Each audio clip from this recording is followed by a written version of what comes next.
bawat luha may pag-asang tangan, mga pangarap na minsang iniwan, ngayon'y binubuo ng ating bayan. Kapit-bisig tayo'y magtatagumpay sa hirap at ginhawa, sama-sama't sabay. Huwag bibitiw, huwag susuko sa bagong bukas na ating itatayo.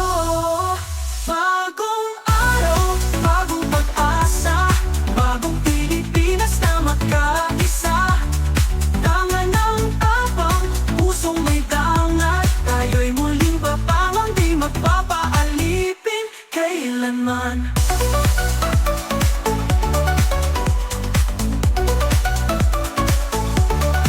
Sa bawat sukat tayo'y maghihilom, sa bawat pagkadapa muling aahon, bawat init, bawat kamay iisa, hawak ang pangarap ng ating bansa. Kapit-bisig tayo'y magtatagumpay sa hirap at ginhawa, sama-sama't sabay. Huwag bibitiw, huwag susuko sa bagong bukas na ating itatayo. Bagong araw, bagong pag-asa, bagong Pilipinas na magkaisa. Tangan ng tapang, pusong may dangat, tayo'y muling babangon, di magpapaalipin kailanman.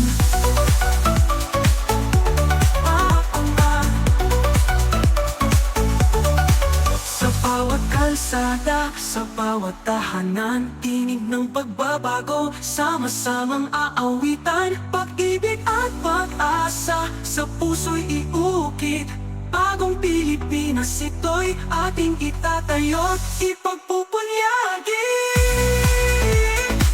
Bagong araw, bagong pag-asa, Nandito tayo dahil in-inspection ko ang isa sa pinakamalaking proyekto na ginagawa natin para sa ilalim ng Department of Transportation para sa ating mga commuter.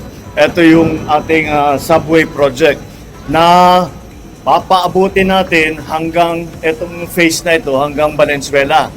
Ngayon, pagka nabuo na ito, ang travel time mula sa Valenzuela hanggang sa airport ay sa kasalukuyan mga 2 oras yan 2 oras kalahati. Kaya mababawasan yan hanggang mga 40 minutes na lang. Kaya napakalaking bagay pag nabuo natin ito. Nakikita ko naman na doon sa tinignan namin yung machine, yung na talagang humuhukay. At maayos naman ang patakbo, lalong-lalo na ng ating mga Japanese engineer. Andito si Ambassador ng Japan at siyang namamahala para tiyakin na magandang trabaho.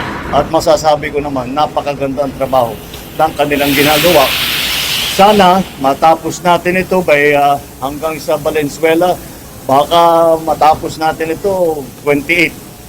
Baka pwede nang in-inaugurate 2028. Basta tingnan natin.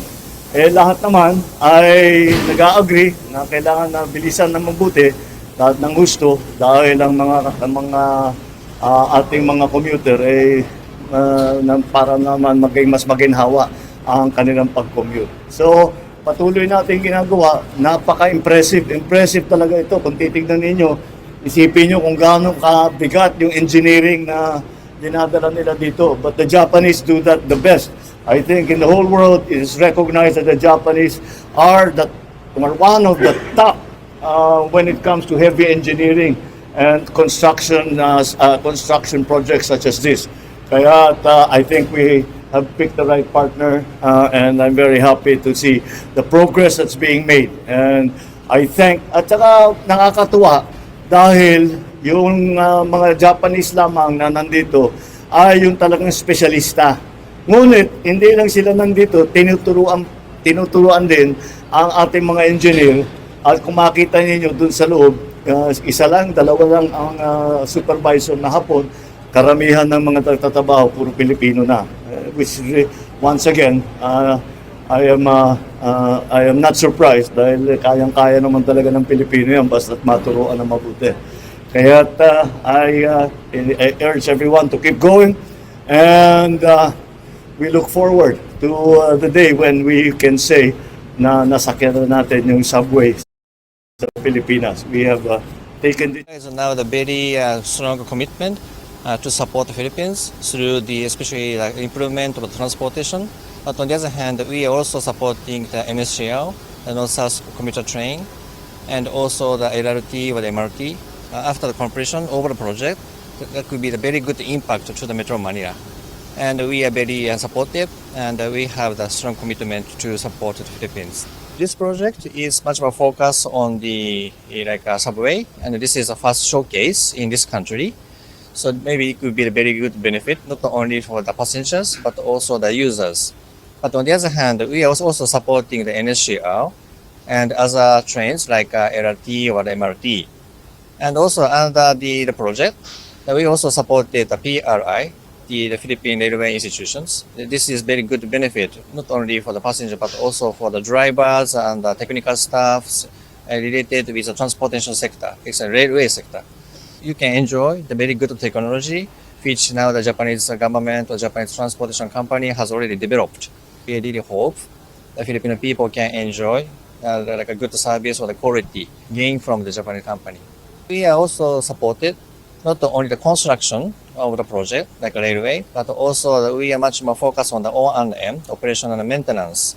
So in this sense, the Japanese company has a good knowledge and also the experience for the O&M, especially for the MRT or the LRT.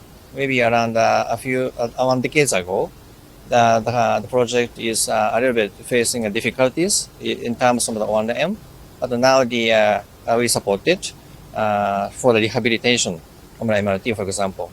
So in the sense, I believe that now you can enjoy the very good services for the MRT. Bagong araw, bagong pag-asa, bagong Pilipinas na magkaisa. Dangan ng tapang, pusong may dangat, tayo'y muling babangon, di magpapaalipin kailanman.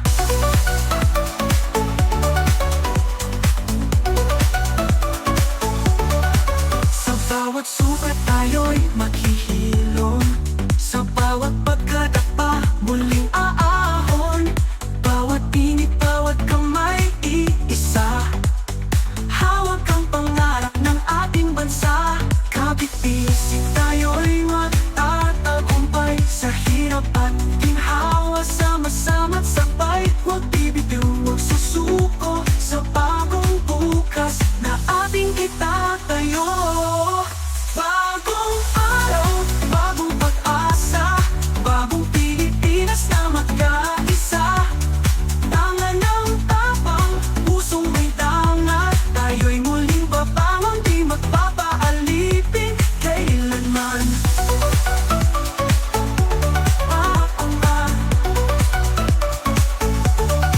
Sa bawat kalsada, sa bawat tahanan, tinig ng pagbabago, sama-samang aawitan, pag-ibig at pag-asa, sa puso'y iukit.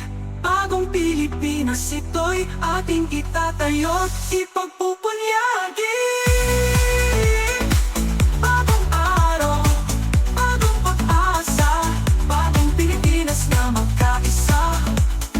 Tangan ng tapang, pusong may tangan, tayo'y muling babangon, di magpapaalipin kailanman. Tayo'y muling babangon, tayo'y bagong bayan, tayo'y bagong Pilipinas. Tayo'y iisa, tayo'y iisa.